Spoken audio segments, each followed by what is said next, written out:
And as far as the ATF is concerned, they should be abolished. Alcohol, tobacco, and firearms, that should be the name of a convenience store, not a government bureaucracy.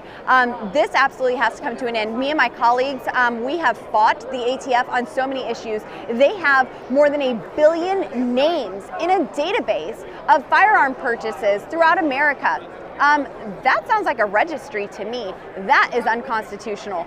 They have already overexerted their authority in the executive branch, and they need to be abolished. They need to be held accountable.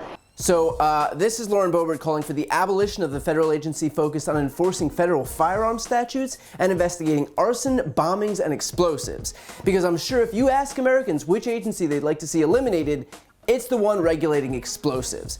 Just more of the brilliance that you've come to expect from Lauren Boebert. And just as a quick aside, before I get into the merits of what she's arguing here, let's remember that Boebert won her last election by 0.16%. That's just over 500 votes. And look, I'm no political consultant and certainly not in the business of strategizing on behalf of Republicans, but I'm thinking that if you eke out a win in one of the closest races in the United States, even though you're running in an R+9 district, then maybe the whole loudmouth extremist lunatic thing might not be the smartest tactic. Just, for starters. Now, at the heart of Boebert's whining here is the suggestion that a firearm database is unconstitutional. And I get that she thinks that saying something is unconstitutional magically makes it unconstitutional, but, and I hope you're sitting down for this, she doesn't know what she's talking about. According to a 2009 ruling from the 7th Circuit Court of Appeals in the case Justice versus Town of Cicero, the Second Amendment does not, quote, invalidate any and every regulation on gun use. In other words, mandatory gun registration, which was the issue at hand in this case, is still constitutional, even if a previous case, DC versus Heller, struck down Washington, D.C.'s law effectively prohibiting the ownership of handguns.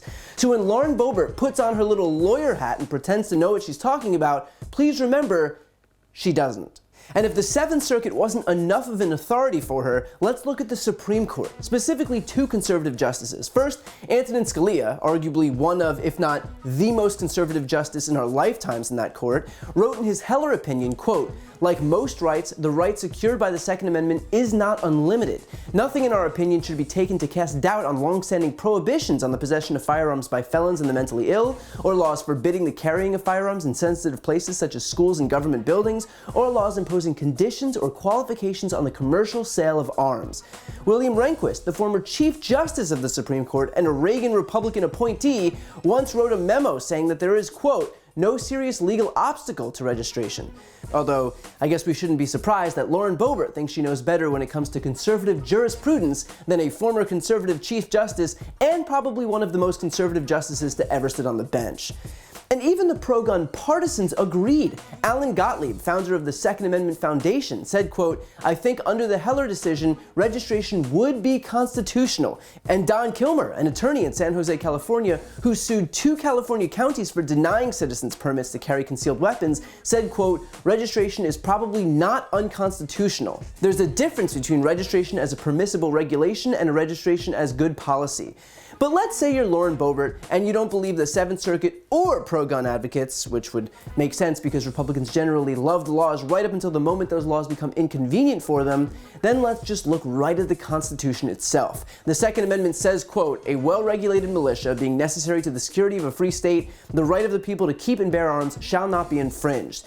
When conservatives interpret the Constitution, they do so as originalists, meaning that they interpret the words as per the meaning at the time of its writing.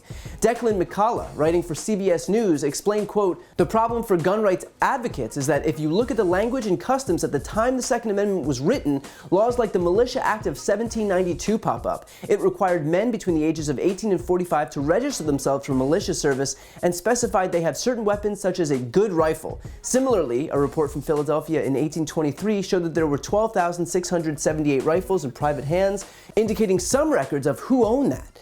Dennis Hennigan, vice president for law and policy at the Brady campaign, also explained systems akin to registration were quite common at the time of the framing of the Constitution and the time of the ratification of the Bill of Rights. Even before that, the state militia statutes had the same kind of requirements so they can track how well the militia was armed. In other words, a firearm registry or database is not unconstitutional now, nor has it ever been unconstitutional, a point that's been conceded by even the most prominent and conservative politicians, activists, and judges for literal centuries. On the flip side, though, is Lauren Boebert, the lady who said this. And of course, we saw Beto acted like a total jerk and tried to use the deaths of these children as a prop to advance his political candidacy. When 9/11 happened, we didn't ban planes. We secured the cockpit. And you know she high-fived herself after that one. Because after 9/11, very famously, nothing changed about air travel. Nailed it, Lauren. So I get that words don't have meanings anymore as far as the GOP is concerned, but if Republicans had any interest whatsoever in even conservative principles, they'd at least make some modicum of an effort to not embarrass themselves every time they open their mouths. Although I realize that when it comes to Lauren Boebert, that's easier said than done. Before you go, if you enjoyed this video and want to see more, please make sure to subscribe to my channel. You can click the thumbnail right here on this screen. And if you want to support my work even further, the best way is to subscribe to my podcast, No Lie with Brian Tyler Cohen. There you can check out my interviews with major players in the world of politics, including President Biden, Vice President Kamala Harris, Pete Buttigieg, Elizabeth Warren, Katie Porter, Jamie Raskin, and so many more. Plus other interviews that live exclusively on the podcast. That link is also right here on this screen, or just search No Lie with Brian Tyler Cohen wherever you listen to podcasts.